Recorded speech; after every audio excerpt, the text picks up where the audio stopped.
of the fleet arm from 10 amphibian aircraft in 1953 into a modern, potent force is testimony to the Navy's aspirations and resolve in developing this arm. The Indian naval aviation is set to propel itself into the major league of tomorrow's navies and operate in sync with the envisaged growth of the Navy and the challenges it must face in the future. Ladies and gentlemen, look ahead at those dots.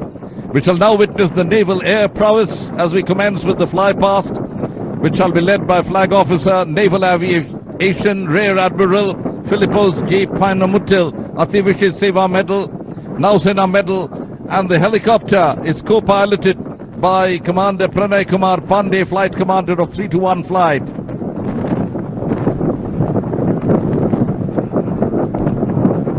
Focus your eyes right ahead as those emerging dots in the sky barely 200 feet above the water see the Chetak aircraft of the Indian Navy initiating their fly past.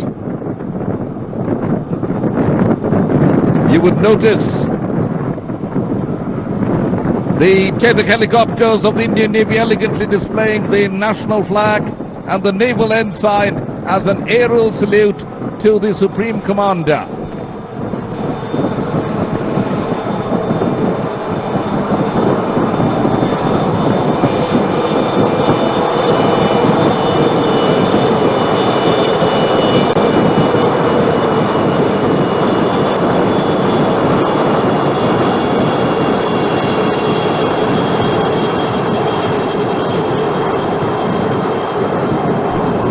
The Chetak. Coming up next are 6 Chetak helicopters from the 321 flight in a diamond formation. The squadron specializes search and rescue missions, commanded by Commander Amar Deepak Bulusu.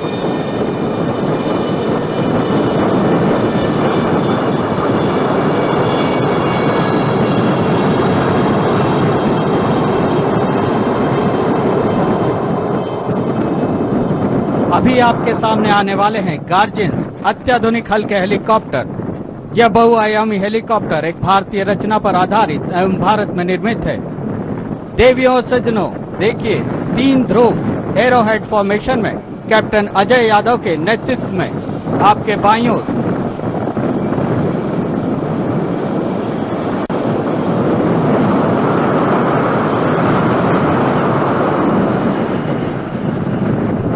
Now coming in arrowhead formation, Mark III helicopters, the Lancers led by Commander S.S. Dash.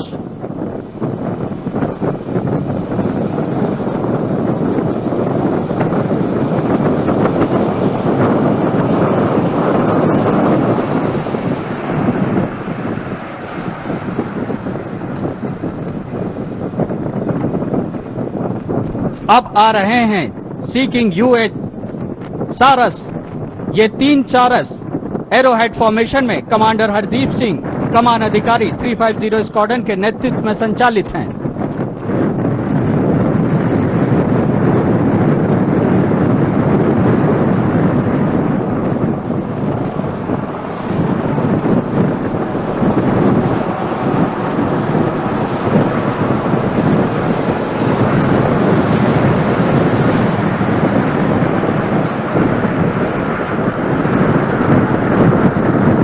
Ladies and gentlemen, the twin-engine Sea-King 42, 4 such helicopters in a diamond formation, often called the Flying Frigates, coming up now led by Commander Sumit Kumar Gupta, Commanding Officer 330 Squadron. Sea-King helicopters of the Indian Navy.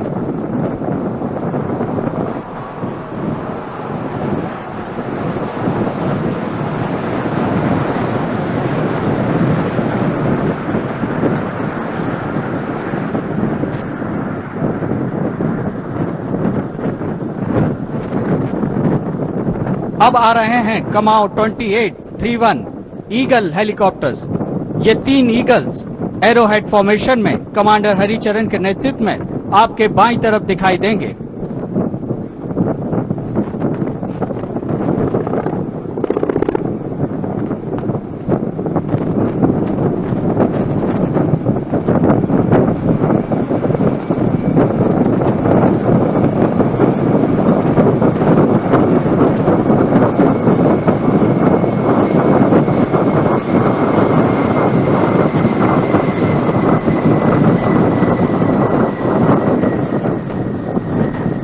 In diamond formation are the Dorniers. Ladies and gentlemen, Dorniers in diamond formation led by Captain P. Ratish, commanding officer of the 311 Squadron.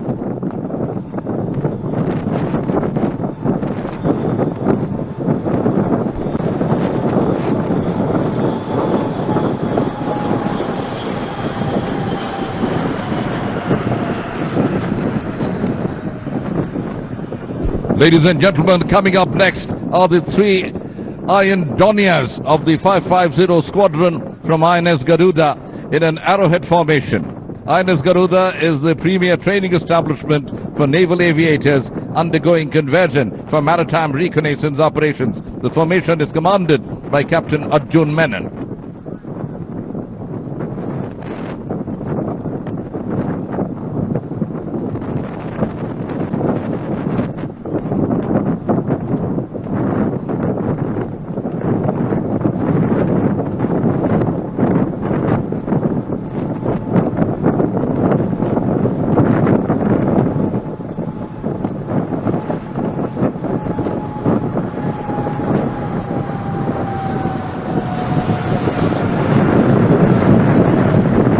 अब हैं भारतीय नौसेना के Dornier सी eagles.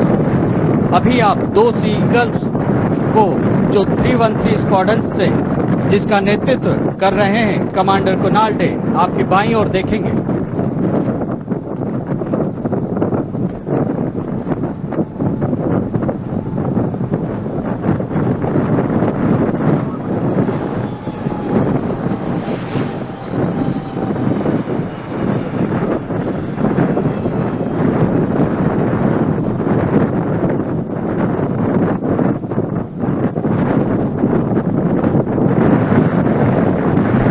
अब आ रहे हैं coast guard के डॉर्नियर्स रक्षक, और आज यह 4 रक्षक डायमंड फॉर्मेशन में दिखाई देंगे, जिसके कमान है कमांडेंट जयंत नारायण थोराट के हाथों में।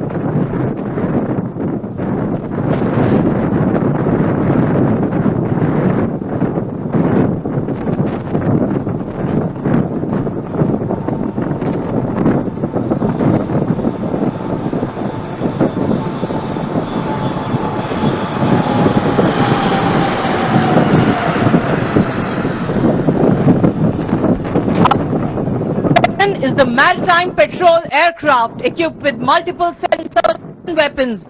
The I-38C 315 Squadron, the wing battalions commanded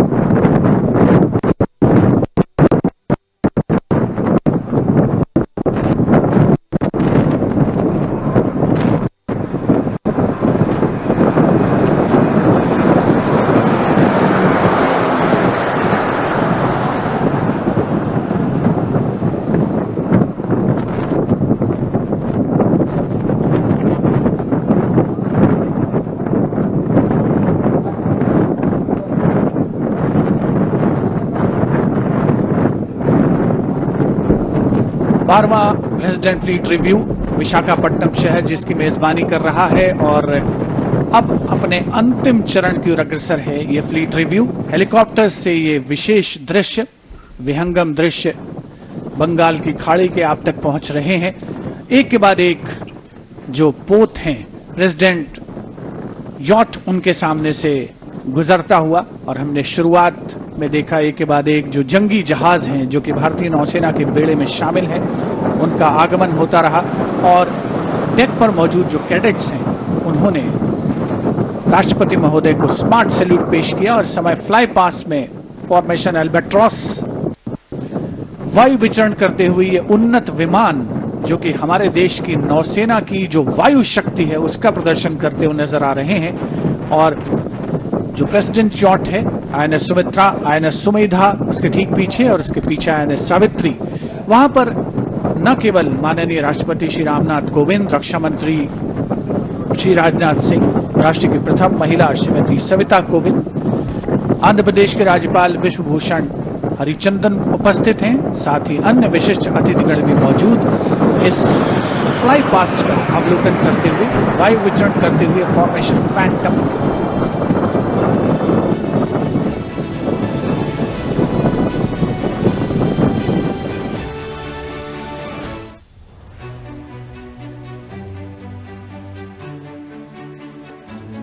अब हैं black panthers MiG 29, 6 MiG diamond formation में कैप्टन शिवांकर सिंह सांब्याल के संचालन में आपके सामने प्रस्तुत होने वाले हैं।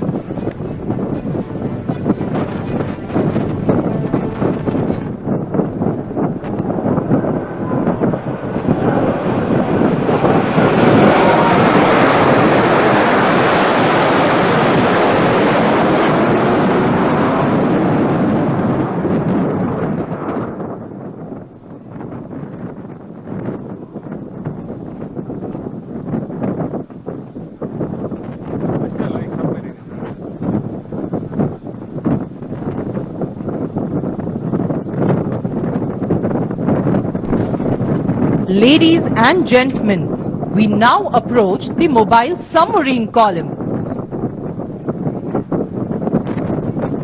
देवियों सज्जनों, अब हम पनडुब्बी श्रृंखला की ओर बढ़ रहे हैं।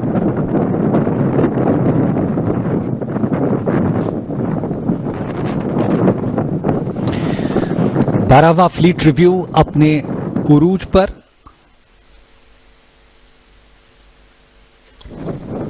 और हम गवाह बने उस रोमांचक दृश्यों के, और अब रोमांच का एक और दौर।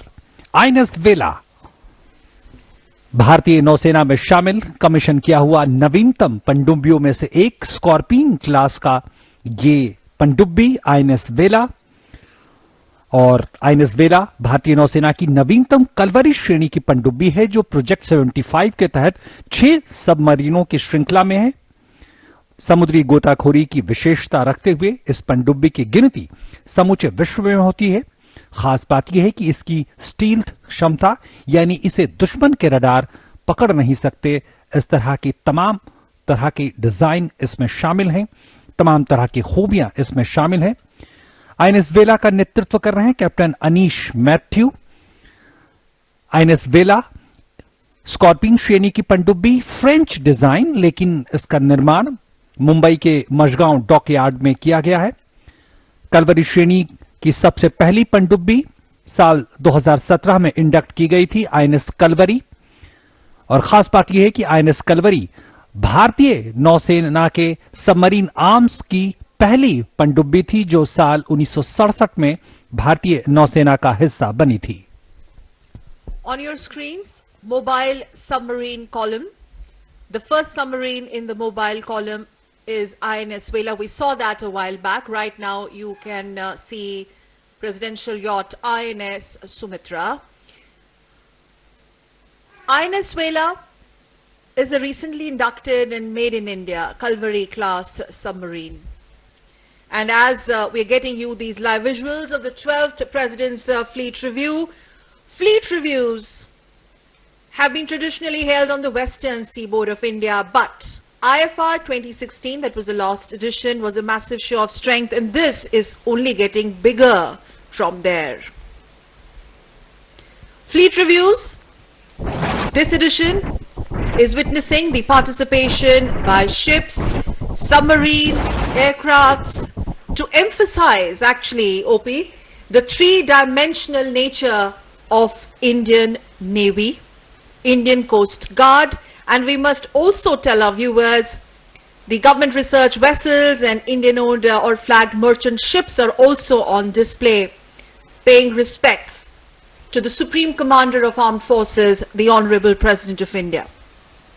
In fact, independent India witnessed its first fleet review, and since then the ceremonial event has only grown in stature and moved from strength to strength.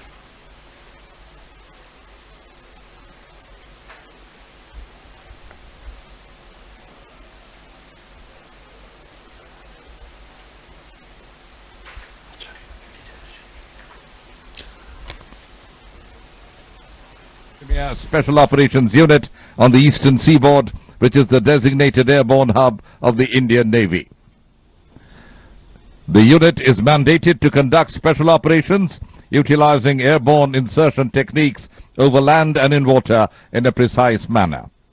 In this particular evolution, a prahar is being inserted over a designated drop zone with the required combat equipment and would then swim to the target beach and subsequently over the hinterland to conduct operations. In today's jump, we will witness 6 Marine Commandos led by Lieutenant Commander Shakti Singh jumping out of the Indian Navy's integral Paradonia from a height of 6,000 feet. The Marine Commando shall land in close proximity to this presidential yacht in a sequential manner, displaying the immaculate skill required to carry out precise landings.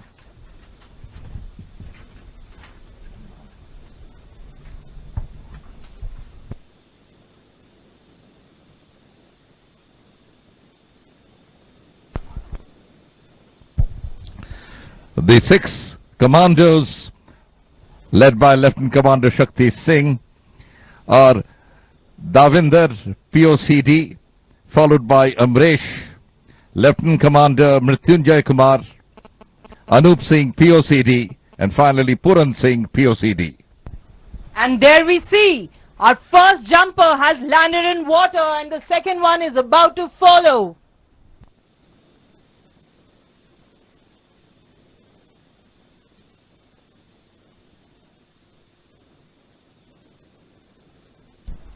There we see POCD Amresh landing in water.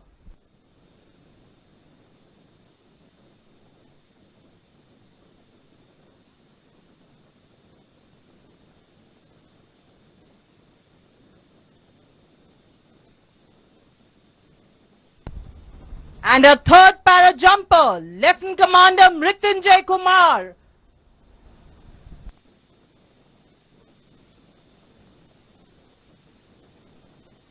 Followed very closely by Anup Singh, POCD.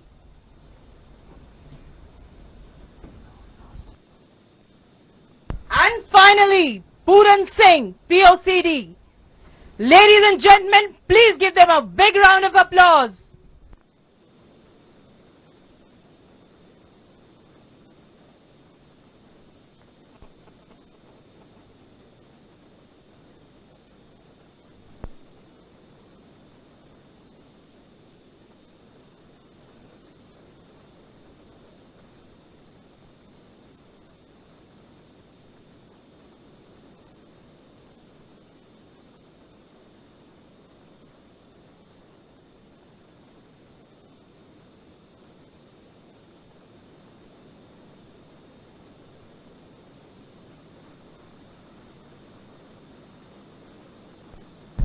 Ladies and gentlemen, we are now proceeding towards the mobile column, which will comprise 4 waterjet fast attack craft.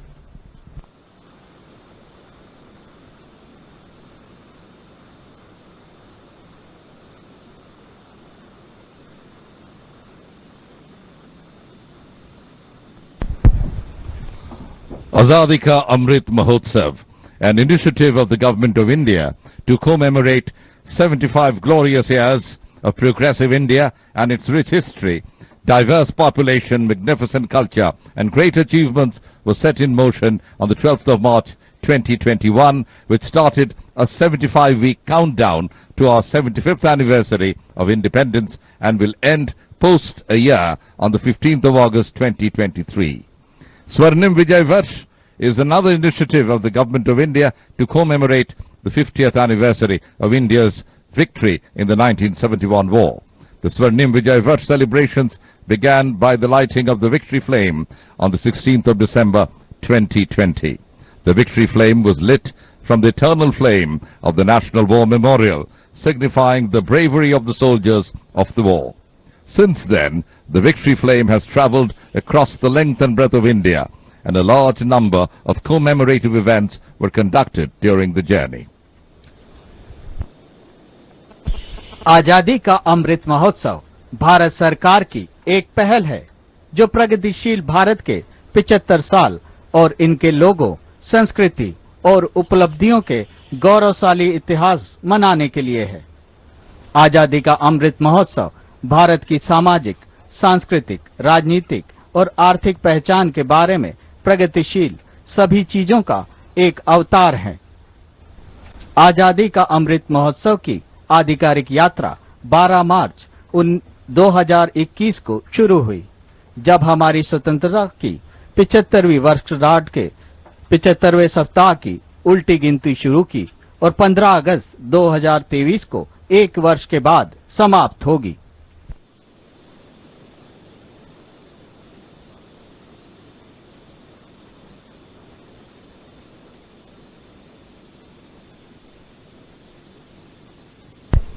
Ladies and gentlemen, this is a precautionary announcement for all of you.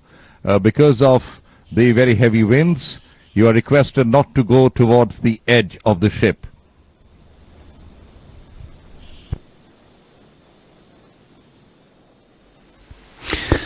रोमांच के ये क्षण निश्चित तौर पर ये कहना गलत नहीं होगा कि हमारी शिराओं में, हमारी धमनियों में रक्त के प्रवाह को उसने बढ़ा दिया होगा और हमारे नौसैन्य शक्ति को निश्चित तौर पर उस पर भरोसा और बढ़ गया।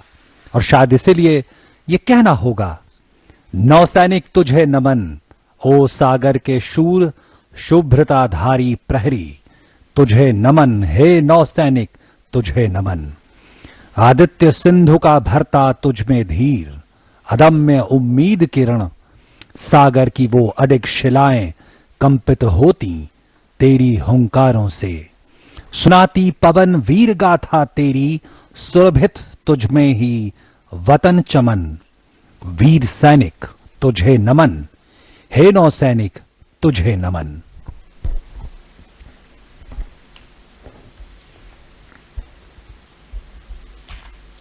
To be secure on land, we must be supreme at sea. Quoting one of the former prime ministers, and Indian Navy, Indian Coast Guard, our entire maritime strength continues to not only live this quote, but also the fleet review that you see on your screen, the 12th edition of the President's Fleet Review. It's worth mentioning here, OP and Shivendra, this symbolizes their loyalty, their allegiance to the nation, protecting the sovereign boundaries of the nation, sovereign waters of the nation, and also to strengthen bonds between the sailors and the state. Post-independence, the newly formed Indian Navy undertook several major changes. The changes were seen both in structure and also on operational front. It also reinstituted the maritime tradition of reviewing the composite fleet by the Supreme Commander of the Armed Forces. And once again, to recall, as we see the Indian tricolour fluttering high, leading from the front from INS Sumitra. And now let's shift our focus to some more vessels on your screen as you watch the live and uninterrupted broadcast of 12th President's Fleet Review.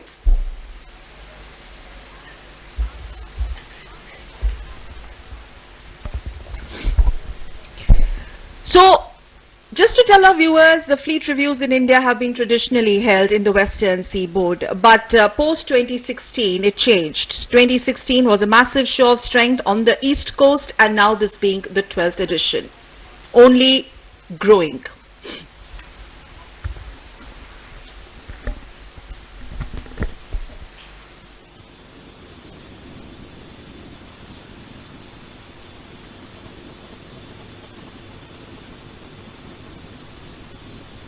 इस पंक्ति में अब है भारतीय नौसेना पोत बत्तीमाल pennant number tango 67 के कमान अधिकारी हैं कमांडर संतोष कुमार ठाकुर।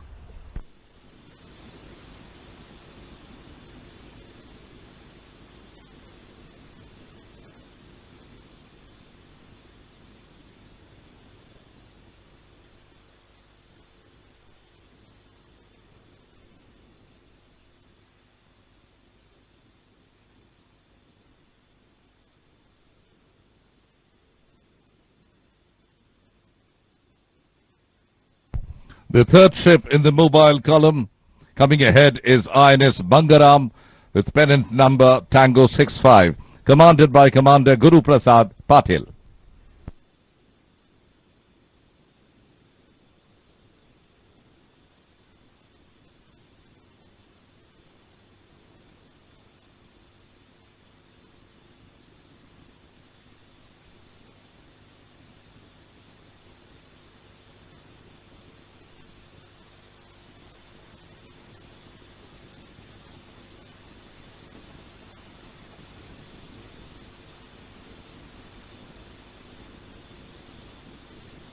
चौथा पोत पेनेंट नंबर टैंगो 68 भारतीय नौसेना पोत बराटांग है। भारतीय नौसेना पोत बराटांग के कमान अधिकारी हैं कमांडर अनूप सिंह रावत।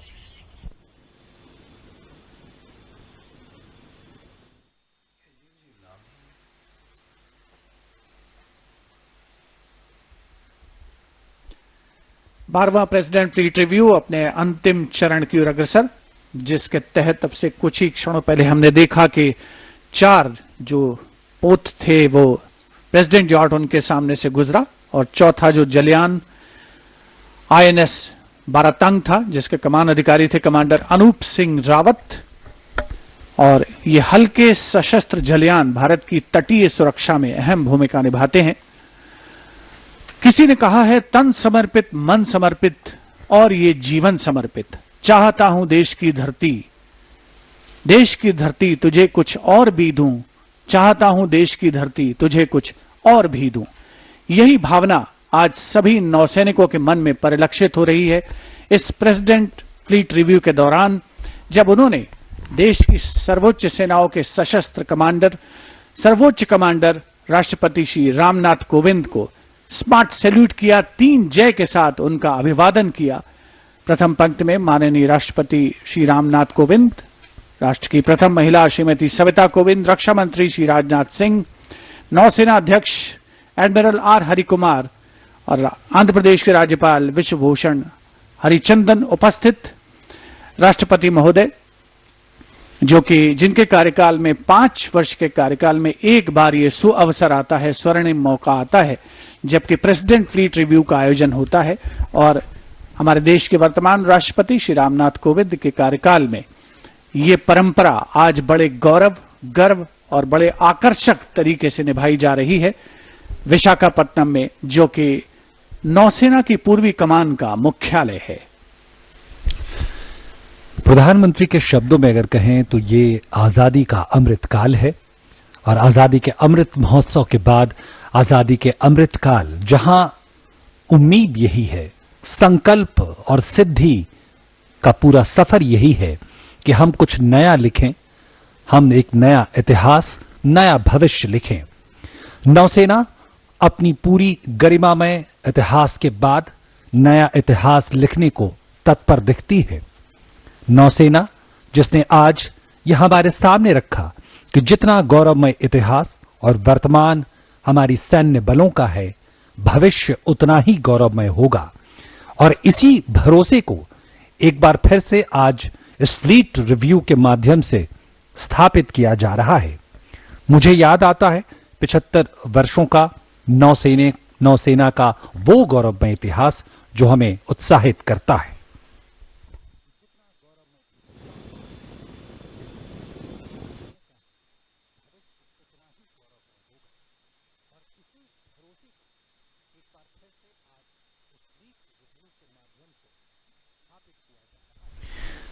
नौसेना का वो गौरवमय इतिहास जो 75 वर्षों का सफर तय कर चुका है, जहां हम शुरुआत में ही आजादी के तुरंत बाद हमें युद्ध का सामना करना पड़ा, जहां हमारी नौसेना का पुनर्गठन की प्रक्रिया चल रही थी। हमने दुश्मन को न सिर्फ मुंहतोड़ जवाब दिया बल्कि अपनी क्षमताओं को दिन ब दिन आगे बढ़ाते रहे।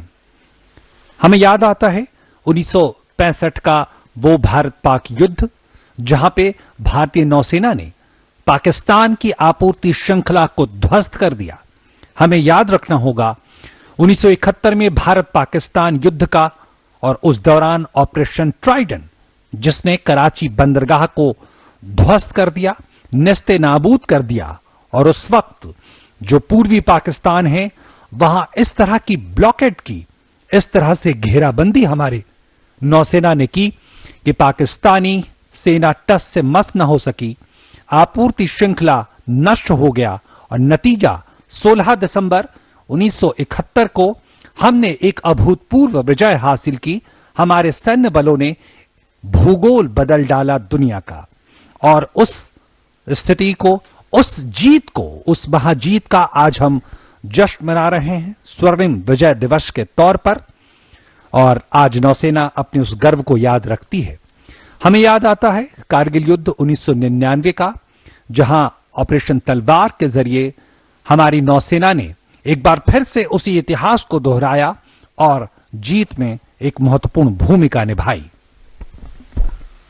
Viewers, we have crossed the last ship in President's Fleet Review 2022, and shortly the Honorable President of India, Shri Nath Kovind, will be addressing the fleet.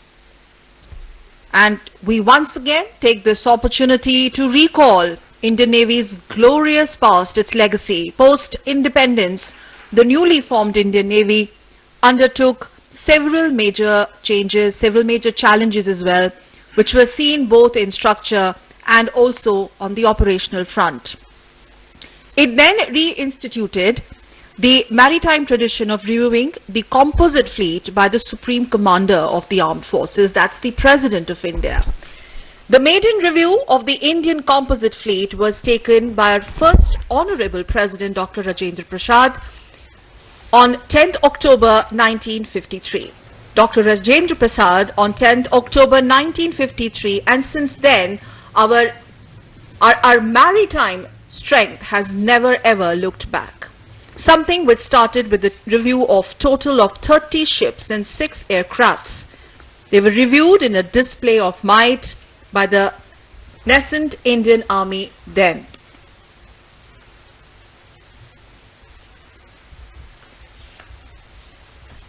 And as we bring to you the live visuals of the 12th review by the Honorable President of India, it's worth mentioning here that this is the third time that a review is being conducted on the east coast of India here in Visakhapatnam, with the last edition being the 2016 International Fleet Review.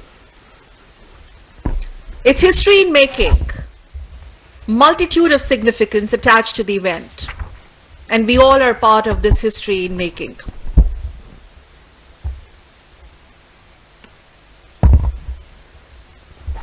In this edition, the President reviewed almost 60 vessels, included more than 50 aircrafts. And this being the 12th Fleet Review also has a special significance, dear viewers, as it is also being conducted on the occasion of the 75th anniversary of India's independence, being celebrated across the nation as Azadi Ka Amrit Mahotsav. The Supreme Commander of the Armed Forces reviewed the naval fleet, comprising over 60 ships and submarines and 55 aircrafts. INS Sumitra also, we saw how it sailed through 44 ships lined up at an anchorage of Visakhapatnam. We saw the combination of ships from Indian Navy as well as Indian Coast Guard, from SCI and Ministry of Earth Sciences participating in this mega event. निश्चित तौर पर आज का दिन इतिहास के पन्नों में एक स्वर्णिम अध्याय के तौर पर दर्ज किया जाएगा और इसके अपने कई मायने हैं। हमने दीदार किया, हमने उन क्षमताओं को देखा, चाहे वो आईएनएस विशाखापट्टनम डिस्ट्रॉयर हो, चाहे वो आईएनएस वेला पनडुब्बी हो, चाहे वो आईएनएस दिल्ली हो, आईएनएस सुजाता, आईएनएस कमोता हो। इनका नाम बार बार हमारे जुबान पर आता है क्योंकि ये नौसेना की क्षमताओं को सिर्फ नहीं दिखाते, ये दिखाते हैं कि किस तरह से हम अपने युद्धपोतों का निर्माण खुद अपनी क्षमता के बल पर कर रहे हैं और इस क्षमता तक पहुंचने में हमें एक लंबा वक्त लगा है, लेकिन अब हम बिल्कुल तैयार हैं।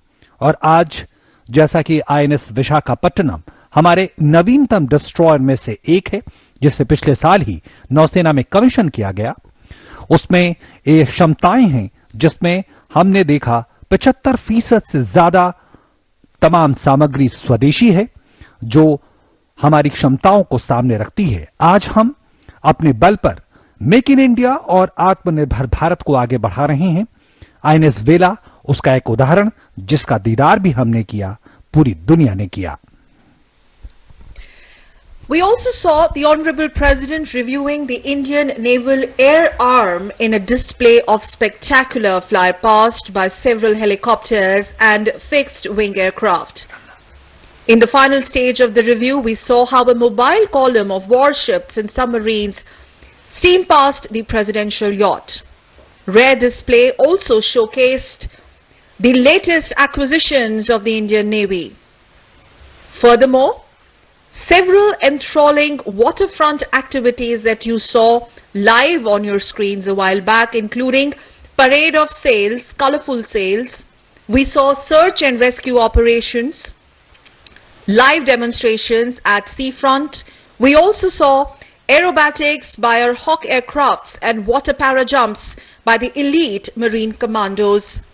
All that brought to you live and exclusively by Doordarshan cameras, spread across Bay of Bengal on vantage positions, which also included 5 ships, hilltops and much more.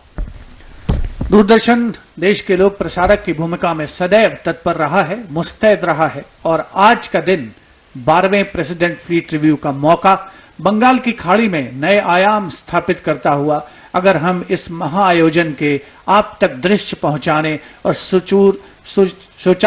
सुचारू प्रसारण की बात करें तो, और 5 जो जहाज हैं उन पर खास तौर पर कैमरे लगाए गए, INS Jyoti, INS Nirupak, INS Kamorta, INS Shivalik और आईएनएस जलाश्व पर, जहां से न केवल प्रेसिडेंट यॉट के दृश्य आपको दिख रहे थे, बल्कि प्रेसिडेंट यॉट पर जो कैमरे लगाए गए थे उनसे उन सभी पोतों का अवलोकन माननीय राष्ट्रपति महोदय कर रहे थे, जिन पर डेक पर कैडेट मौजूद थे और जो पूरे गौरव के साथ, जोश के साथ, उत्साह के साथ माननीय राष्ट्रपति महोदय को 3 जय के साथ, जय घोष के साथ उनका अभिवादन कर रहे थे। और माननीय राष्ट्रपति श्री नाथ कोविंद ने कभी मुस्कुराकर, कभी गर्व के साथ, गौरव के साथ उनके स्मार्ट सैल्यूट का जवाब दिया। और निश्चित तौर पर एक बहुत ही गौरवशाली अवसर है भारतीय नौसेना के लिए। और अगर हम कुछ कवि के शब्दों में उसे व्यक्त करें तो कहा जा सकता है कि कुछ नशा देश की आन का है, कुछ नशा मातृभूमि की शान का है। हम लहराएंगे हर जगह ये तिरंगा, नशा ये हिंदुस्तान के सम्मान का है, नशा ये हिंदुस्तान के अवाम का है। तो ये है मौका 12वें प्रेसिडेंट फ्लीट रिव्यू का, जो हमारी रगों में रक्त के संचार को तीव्र कर देता है और देश प्रेम की भावना को चरमोत्कर्ष पर ले जाने में सहायक है। आईएनएस सुमित्रा अपने गंतव्य स्थल की ओर अग्रसर है और हम उसके ठीक आगे देख सकते हैं प्रेसिडेंशियल कॉलम में T-39, T-40 तीव्र हमलावर पोत, जिनका नेतृत्व कर रहे हैं लेफ्टिनेंट सौरभ कुमार और लेफ्टिनेंट चिन्मय अविनाश कुलकर्णी। आईएनएस सुमित्रा की कमान संभाली है कमांडर आशीष मित्तल ने।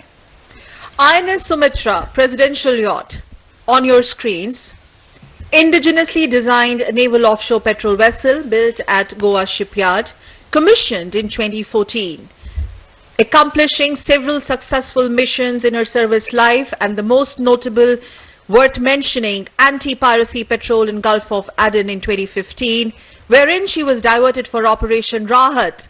Operation Rahat, a non-combatant evacuation operation in war-torn Yemen. INS Sumitra is presently commanded by Commander Ashish Mittal. INS Sumitra is also, as we see, is being led by fast attack craft Tango, T-39 and T-40, followed by Indian naval ships Sumedha and Savitri, all of which are offshore petrol vessels like INS Sumitra. Together on your screens, they form the presidential column. ये तस्वीरें आप देख रहे हैं राष्ट्रपति महोदय fleet review के बाद अब डॉकिंग के लिए नौसेना के पूर्वी कमान के मुख्यालय तक पहुंचते हुए। और खास बात यह है कि जब आप शिवेंद्र और सकल, जब आप नौसेना के पूर्वी कमान का दौरा करेंगे, देखेंगे तो एक जो पंक्ति है वो बार बार आपकी नजरों से गुजरती है, वो पंक्ति है हर काम देश के नाम, यानी पूरा समर्पण देश की सुरक्षा के लिए। और शायद इसीलिए मैं ये पंक्तियां जरूर दोहराना चाहूंगा अपने दर्शकों के लिए। और आप ये तस्वीरें देखिए, बेहद मनमोहक तस्वीरें, एक साथ मंदिर, मस्जिद और चर्च आपको दिखेंगे। भारत के सर्वधर्म समभाव की जीती जागती मिसाल, और वो इसलिए खास है क्योंकि हमारे सैन्य बल भी हमारे सर्वधर्म समभाव की जीती जागती मिसाल हैं पूरी दुनिया में। और हमारे भौगोलिक परिदृश्य, हमारे जो तमाम विशाखापट्टनम में स्थित जो तमाम इमारतें हैं, जो पूजा स्थल हैं, आराधना के स्थल हैं, वो भी इसी बात को सामने रखते हुए। और सामने आप देख रहे हैं HSL हिंदुस्तान शिपयार्ड लिमिटेड का वो तमाम स्ट्रक्चर्स, वो तमाम ढांचे जहां पे नौसेना की शक्ति का एक तरह से निर्माण होता है, युद्धपोतों का निर्माण होता है, वाणिज्यिक पोतों। Desh ke naam, and OP and Shivendra and Captain Shyam Kumar, there seems to be absolutely no doubt that the 21st century is the and will be the century of the seas for India, and that the seas will remain a key enabler in her global resurgence. And this is the history in making, the story of India's growth, its global resurgence, especially in the context of strategic maritime might and prowess. As we speak, for this, the Indian Navy remains all-time combat ready, credible, cohesive, and future-proof force. In fact, as I also get in some remarks by Captain Shyam, we have seen the last decade how it has witnessed India's dependence and reliance on her maritime environment, which we have seen expanding substantially as her economic, military and technological strength has grown multifold. Her global interactions have widened, and her national security imperatives and maritime security interests have stretched gradually beyond the Indian Ocean region. And what we see on our screens, viewers of Doordarshan, is the live example of India's maritime strategic might. The maritime strength of the country is backed up by the port trusts, the shipbuilding strength, and today we are proud to display the might of shipbuilding capabilities of the country.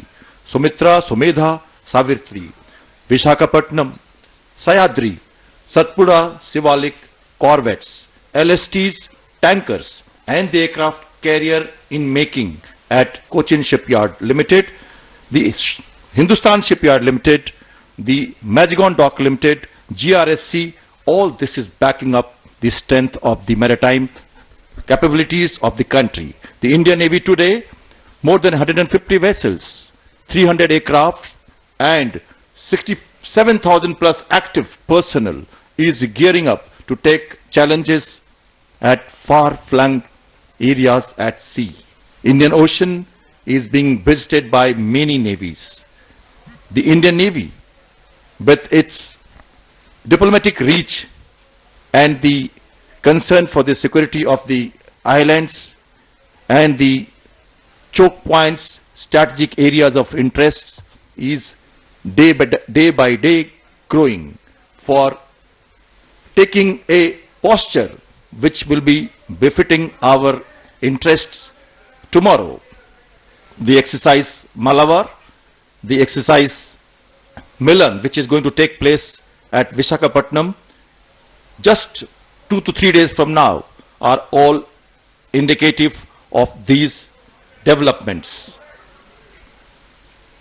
Today, we see Navy operating in the sea lift capabilities, we see projection capabilities, we see it as a HADR, disaster relief operations in areas of interests, and nuclear deterrence as the third strike capability or nuclear trident. So we have grown from strength to strength, and I think today the nation has seen the might of the maritime strength of the country, In terms of Indian Navy, the Shipping Corporation of India, the Coast Guard ships, and the strength of ports, harbors, and the shipbuilding industries.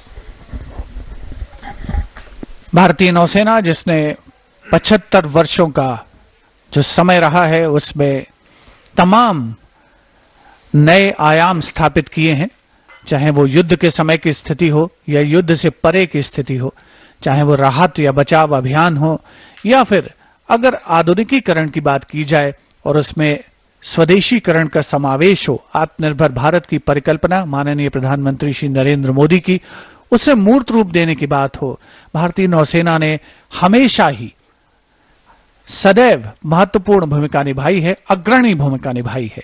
Visakhapatnam जो कि मेजबानी कर रहा है 12वें president fleet review की, ये बेड़ा समीक्षा प्रेसिडेंट फ्लीट रिव्यू अब अपने अंतिम चरण में, पृष्ठभूमि में आप देख सकते हैं ईस्टर्न घाट्स की पहाड़ियां और दूर दूर तक फैला हुआ समुद्र, और अब इस समय स्थल सीमा जो है इस शिप की, प्रेसिडेंशियल कॉलम की, उसकी ओर बढ़ रहा है आईएनएस सुमित्रा। और निश्चित तौर पर कहा जा सकता है कि आज का जो नेवी का, नौसेना के जंगी जहाजों का जो प्रदर्शन था, भारतीय जहाजरानी निगम के जहाजों का जो प्रदर्शन था, पृथ्वी विज्ञान मंत्रालय के जहाज उसमें शामिल थे, भारतीय तटरक्षक बल जो कि कोस्ट गार्ड एक बहुत ही अहम भूमिका निभाता है भारतीय समुद्री सीमाओं की सुरक्षा में, उसके उन्नत जहाजों का भी प्रदर्शन आज इस प्रेसिडेंट फ्लीट रिव्यू में शामिल रहा है। हिंदुस्तान शिपयार्ड और विशाखापट्टनम पोर्ट ट्रस्ट, अगर कहा जाए दो नगीने हैं विशाखापट्टनम में तो गलत नहीं होगा।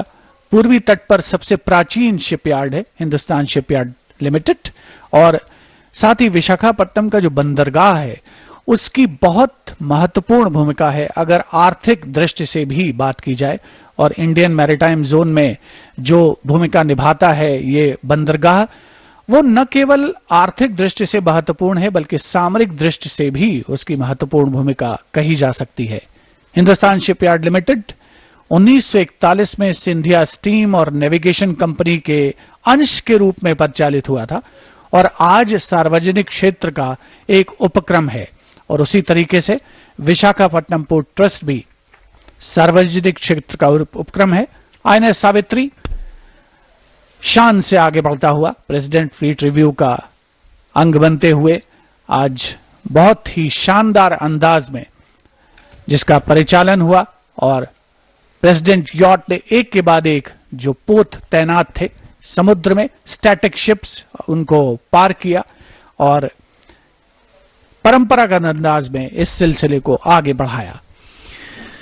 अब से थोड़ी देर पहले वो मौका भी था इस फ्लीट रिव्यू का जब राष्ट्रपति महोदय ने अपना संबोधन किया और एक बार फिर से वो भरोसा मजबूत हुआ हमारे सैन्य बलों पर, और एक बार फिर से भविष्य की चुनौतियों के लिए, जैसे प्रधानमंत्री के शब्दों में आजादी का अमृतकाल कहते हैं, यानी आज से 25 वर्षों बाद भारत कहां होगा, किन परिस्थितियों में होगा, क्या हम अपनी क्षमताओं का पूरा दोहन कर सकेंगे और भारत एक विश्व गुरु के पद पर आसीन हो सकेगा, जहां दुनिया भारत की तरफ आज देख रही है।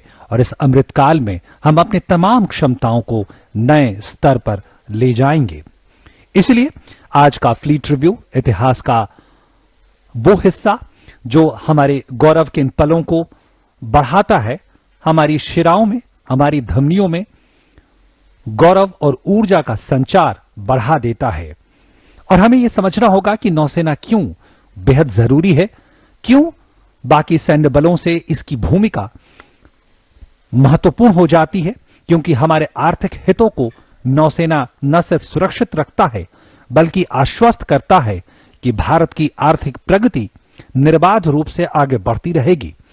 भारतीय समुद्री सीमाएं जो 7,500 किलोमीटर से लंबी हैं, और इसके अलावा हिंद महासागर में दुनिया के अपतटीय तेल भंडार का 40%, रणनीतिक महत्व के खनिजों का 65%, प्राकृतिक गैस का 31% भंडार पूरी दुनिया का, और इससे भी आगे बढ़कर पश्चिम एशिया से हर साल करोड़ टन तेल इस क्षेत्र से गुजरते हैं और पूरी दुनिया के लिए ऊर्जा की आपूर्ति को सुनिश्चित करते हैं।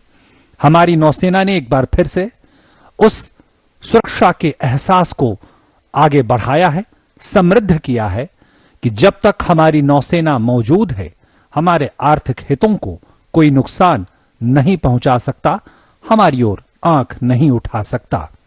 और अब ये दृश्य आप देखें, जब प्रेजेंट फ्लीट रिव्यू अपने बिल्कुल अंतिम चरण पर, राष्ट्रपति महोदय का ये प्रेजेंट यॉट अब यहां पे डॉक होगा यहां पे, और फिर से एक बार हम देखेंगे राष्ट्रपति महोदय के सम्मान में जो तमाम गतिविधियां हैं वो उसके गवाह हम बनेंगे। The precise navigational skill of the captain of the warship and the navigating officer is at display. The ship will be berthed alongside in few minutes from now. As you see, the national color flying in the foreyard of the ship and also on the mainmast, indicating the President, the Supreme Commander of the Armed Forces, is at sea. The Chief of Naval Staff, the Raksha Mantri, the Commander-in-Chief of Eastern Command, and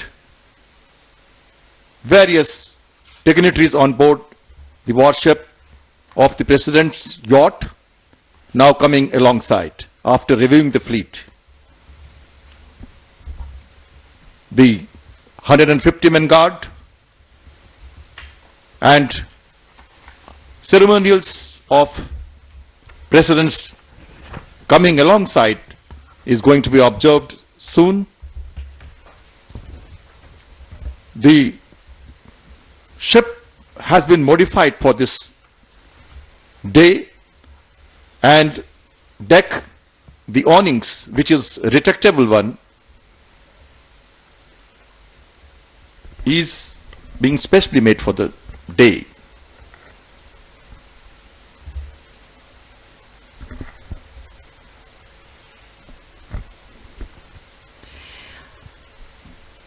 The fleet review was also followed by the release of a special first day cover and a commemorative stamp by the Honorable President in the presence of Honorable Raksha Mantri Shri Rajnath Singh and Minister of State for Communication Shri Devusin Ajay Chauhan.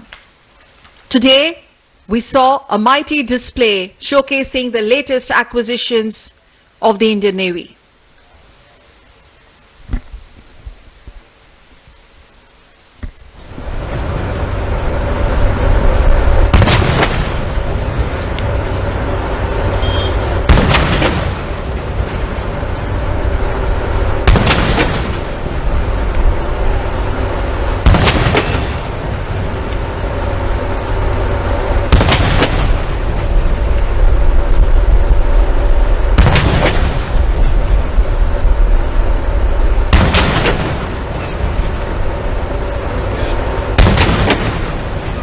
Gun salute is being fired.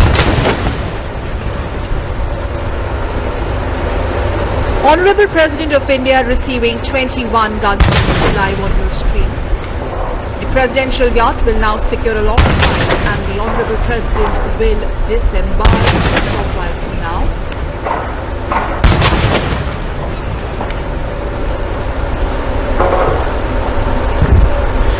राष्ट्रपति महोदय को 21 तोपों की सलामी।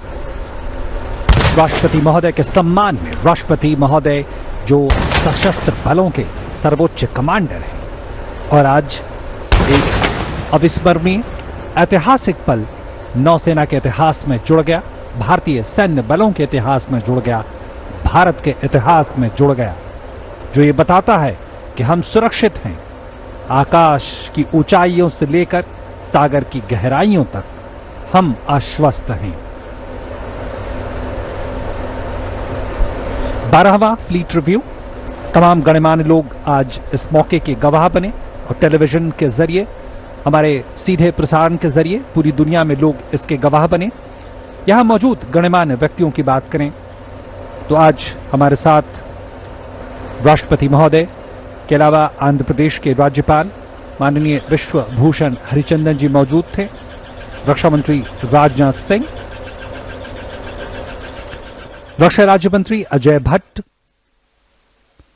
मत्स्य पालन, पशुपालन और dairy मंत्री पुरुषोत्तम रूपाला, और तो इसके साथ साथ तमाम गणमान्य लोग, उन्होंने आज हमारी नौसेना की इस क्षमता का सीधा दीदार किया।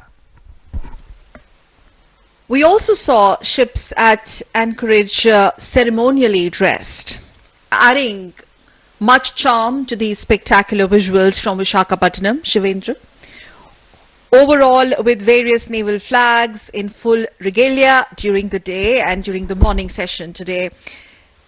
In fact, we must tell our viewers that they were illuminated from sunset to midnight on 19th and 20th of February.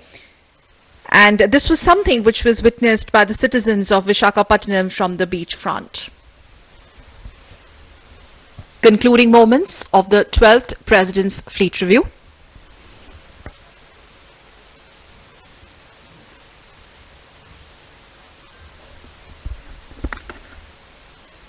National emblem, the President's presence on board the ship, depicting the might of the country at sea and the full naval capability at display. In few moments from now, the President will disembark from the ship and the Fleet Review will come to an end.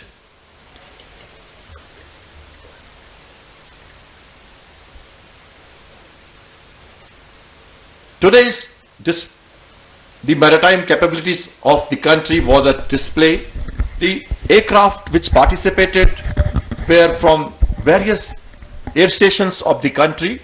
INS Dega at Visakhapatnam, which is housing the Hawk aircrafts, the MiG-29 from Goa, the Sea King helicopters from Mumbai, the Kamov from Goa, and so on. The various ships also came from various harbors from Cochin and Mumbai, Karwar, etc.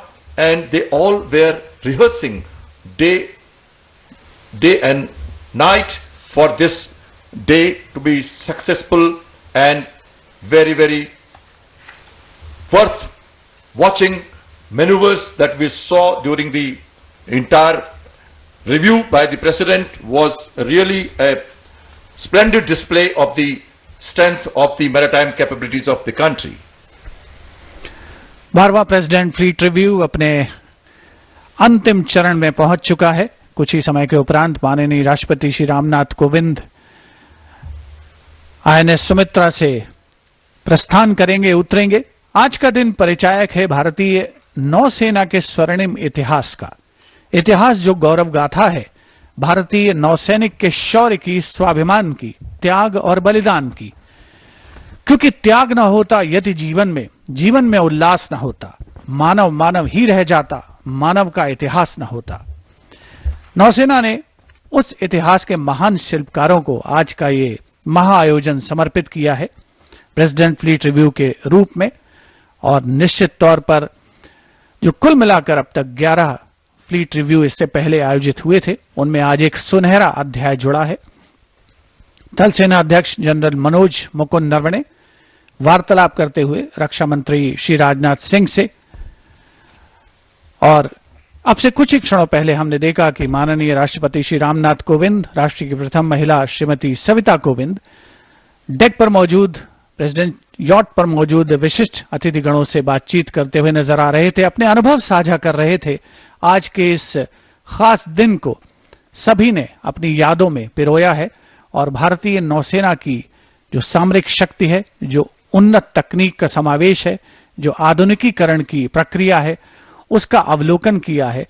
और आज का president fleet review निश्चित तौर पर एक और इशारा करता है कि भारत का वर्तमान उज्जवल है और भविष्य उससे भी ज्यादा उज्जवल इन भारतीय नौसेना के जोशीले जांबाजों और जंगी जहाजों के देखरेख में। अभी पिछले रक्षा बजट में जो प्रावधान किए गए हैं, अगर उसकी बात करें शिवेंद्र और सकल, तो हम देखते हैं कि भारत किस तरह से लगातार इस बात की कोशिश में लगा है कि रक्षा उत्पादन के क्षेत्र में भारतीय जो तमाम निर्माण की इकाइयां हैं, कंपनियां हैं, वो लगातार समृद्ध हो सकें और हम स्वदेशीकरण की प्रक्रिया को एक ऐसी प्रक्रिया के रूप में बदले जिसमें भारत आर्थिक प्रगति के रास्ते पर भी, तकनीकी प्रगति के रास्ते पर भी तेजी से आगे बढ़ सके। और उसी का उदाहरण है। और मुझे वो पंक्तियां याद आती हैं जो हमारे पूर्व प्रधानमंत्री, उन्होंने कहा था कि भारत सिर्फ एक जमीन का टुकड़ा भर नहीं है, बल्कि वो जीता जागता राष्ट्र पुरुष है। और आज ये राष्ट्र पुरुष ज्यादा समृद्ध, ज्यादा सशक्त होकर उभरा ऐसा लगता है।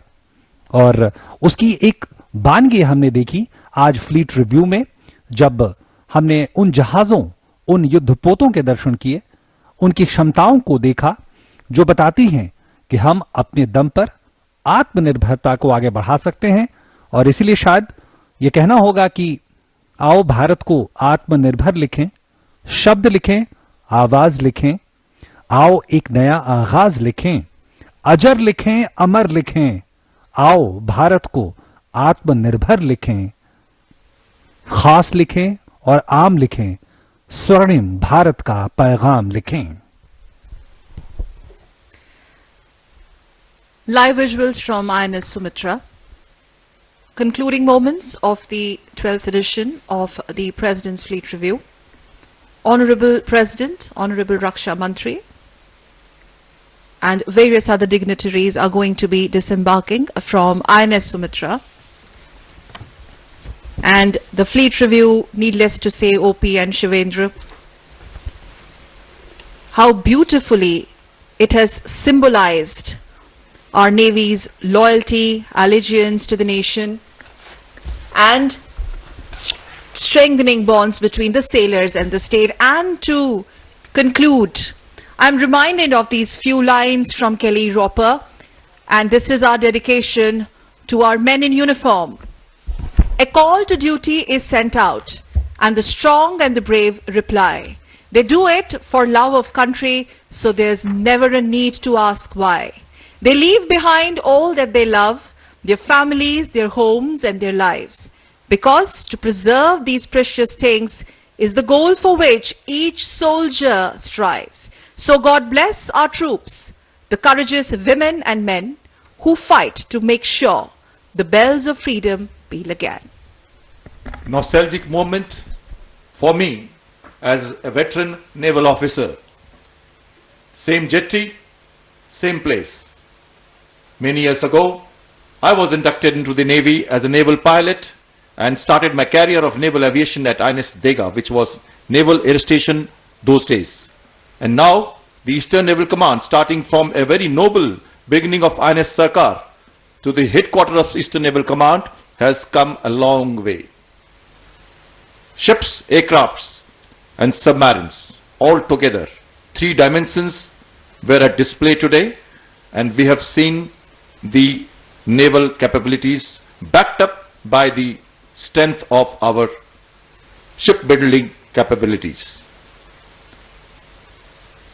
The naval operations are far at sea.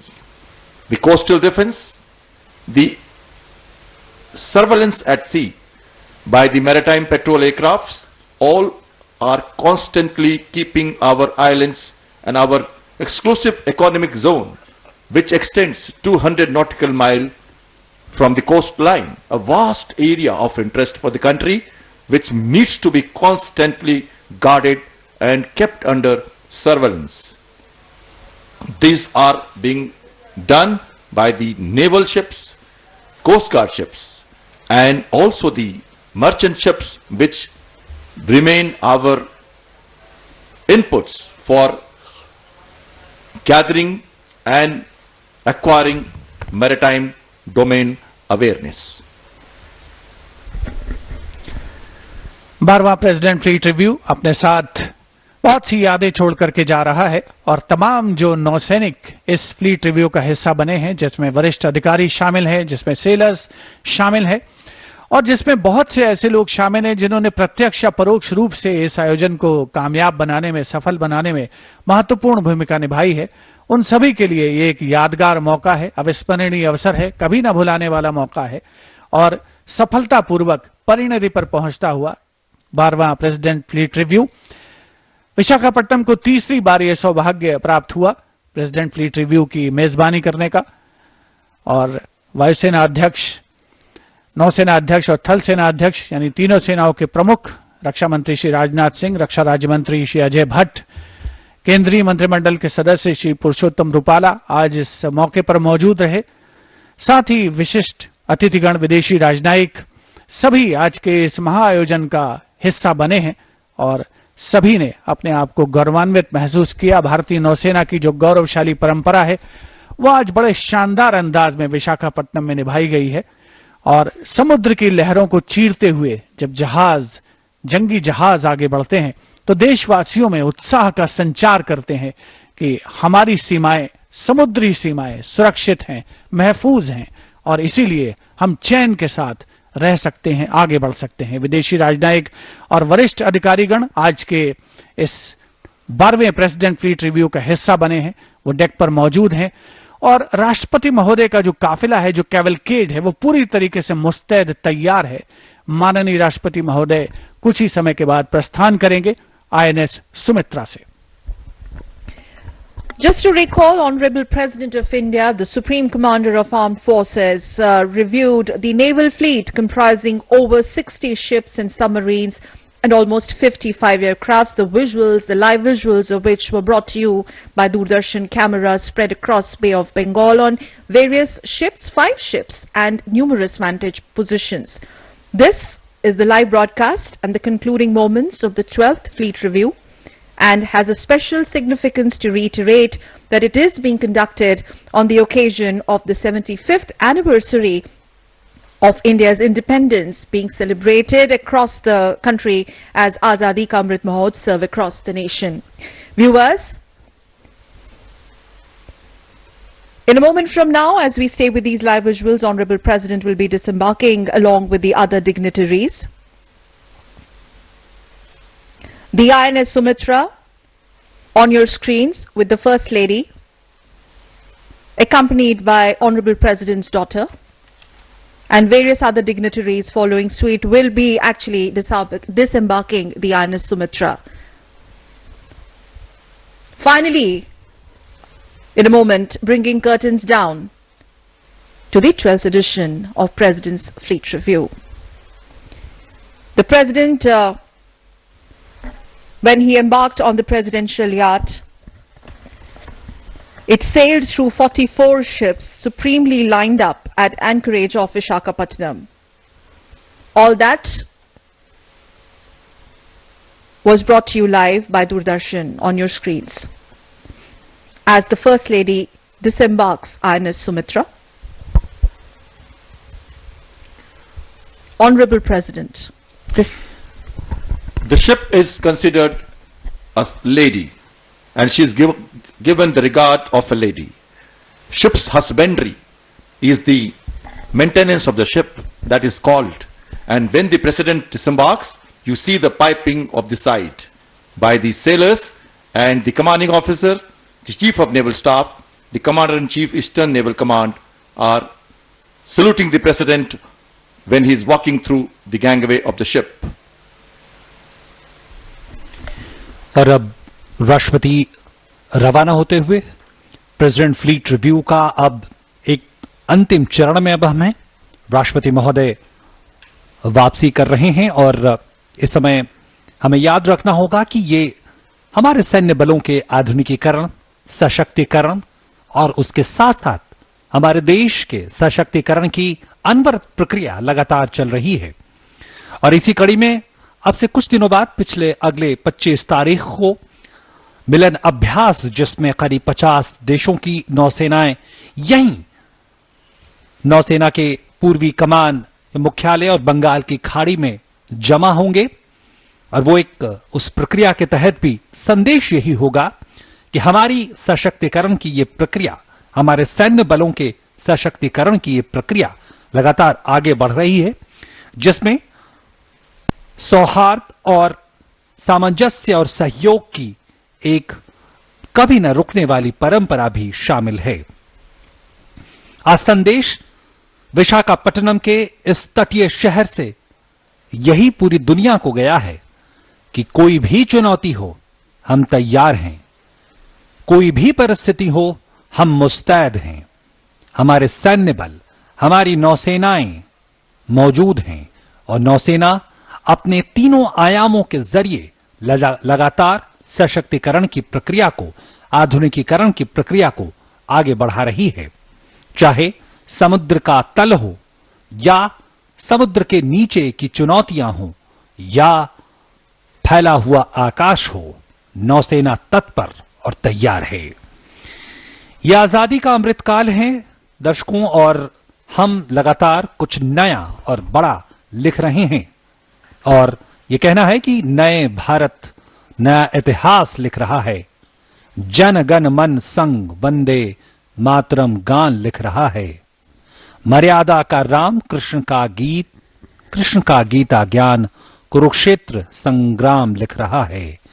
एक भारत श्रेष्ठ भारत में संकल्प से सिद्धि का अमृतकाल लिख रहा है।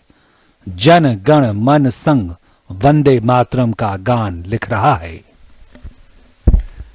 12वें प्रेसिडेंट फ्लीट रिव्यू के विधिवत समापन के पश्चात माननीय राष्ट्रपति श्री रामनाथ कोविंद देश की सशस्त्र सेनाओं के सर्वोच्च कमांडर प्रस्थान कर रहे हैं आयोजन स्थल से।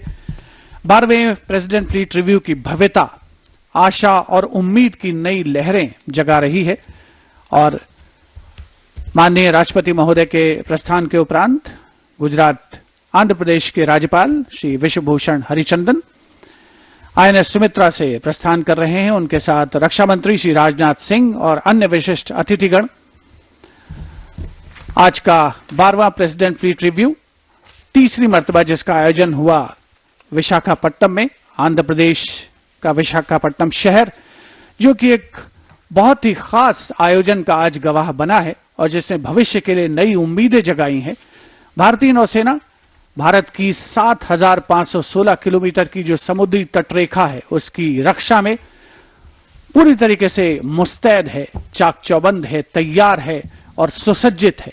आज का ये प्रेसिडेंट फ्लीट रिव्यू हमें इस बात का विश्वास दिला रहा है। रक्षा मंत्री श्री राजनाथ सिंह अभिवादन करते हुए आंध्र प्रदेश के राज्यपाल श्री विश्वभूषण हरिचंदन का जो प्रस्थान कर रहे हैं INS सुमित्रा से वापस आने के पश्चात पारंपरिक अंदाज में आज के इस महोत्सव का कहा जाए आयोजन हुआ और बहुत ही आकर्षक अंदाज में देश की नौसेना की सामरिक शक्ति का प्रदर्शन हुआ, उन्नत तकनीक का प्रदर्शन हुआ और जो भविष्य की ओर उन्मुख है भारतीय नौसेना उसका भी प्रदर्शन हुआ और देशवासियों में विश्वास का संचार करता हुआ यह आयोजन कि आगे आने वाले दिनों में पहले की तरह, पिछले 75 वर्षों की तरह आगे आने वाले समय में भी देशवासी मुस्तैद, महफूज और सुरक्षित महसूस कर सकते हैं भारतीय नौसेना की रहनुमाई में, भारतीय नौसेना की देखरेख में। एक बहुत ही खास आयोजन और जिसका शानदार अंदाज में समापन। Undoubtedly, in the last more than 3 hours almost, the writing is on the wall. No doubt for the fact that the 21st century, the century of the seas for India, and that these seas will remain a key enabler in her global resurgence. And for this, we salute Indian Navy and Indian Navy that remains a combat-ready, credible, cohesive, and future-proof force.